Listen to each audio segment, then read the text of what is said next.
Sanibingelela ababukele emakhaya, Dokotela Wendo, Dokotela Ntombela, Mgibe wensizwa. Enimthanda kakhulu nenimthokozela kakhulu. Namhlanje ngiyathanda ukuba ngikhulume ngeduku lecala.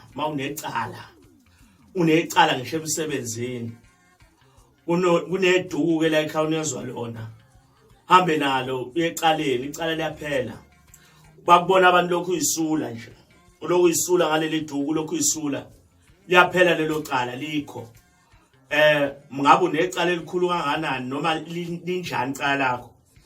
Siyakwazi ukuthi sikwenzele lo muthi weduku la ekhaya. Leli duku likhona futhi nelomsebenzi.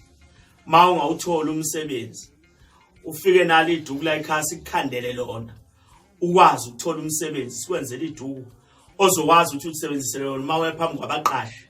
Noma kukhona umqashi omaziyo, siyakunikeza induku okwazi ukuthi ukhulume naye aqasha kubize. Sitholele leli duku.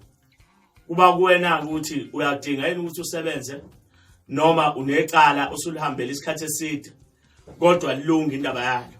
Sibone Dokotela Ntombela lo eMpumalanga Hammarsdale. Ngiyabonga kakhulu.